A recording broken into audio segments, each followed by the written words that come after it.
আজকে সন্ধ্যাবেলা স্ন্যাক্সের জন্য রেডি হয়ে গেছে সব ইনগ্রেডিয়েন্টসগুলো। দেখে বুঝতেই পারছো আশা করছি যে কি বানানো হতে চলেছে আজকে।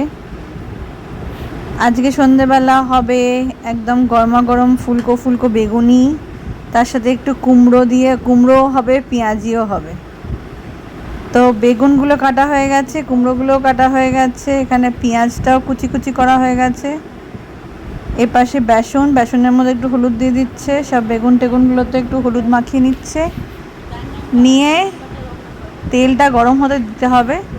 তার আগে এই জিনিসগুলো রেডি করে নেওয়াটা দরকার। এর মধ্যে একটুখানি নুন, বেকিং সোডা দিতে পারো, আর যদি ঝাল খেতে চাও তোমরা একটু লঙ্কা স্বাদ মতো দিয়ে দিতে পারো, সেটা তোমাদের ওপর। তো বেসনটাকে ভালো করে একটুখানি জল দিয়ে ফেটিয়ে নেওয়া হবে, আর এর মধ্যে মৌরি আর কালো জিরে টেস্টের জন্য অল্প অল্প করে জল দিয়ে ভালো করে বেসনটাকে ফেটাতে হবে। ফেটিয়ে একটা কনসিস্টেন্সি নিয়ে আসতে হবে, যাতে বেশি চিপচিপেও না হয় আবার বেশি গলা গলাও না হয়। তো সেই জন্য শেফ খুব ভালো করে এটাকে মাখিয়ে নিচ্ছিল, মানে ফেটিয়ে নিচ্ছিল। হাতের থেকে ভালো তো আর ফেটানো কোনোভাবেই হয় না, যতই তোমার কাছে বিস্কাট থাক আর যাই থাক, হাত দিয়ে করা একটা আলাদা কমফোর্ট আছে। মোটামুটি রেডি হয়ে গেছে বেসনের মিক্সচারটা।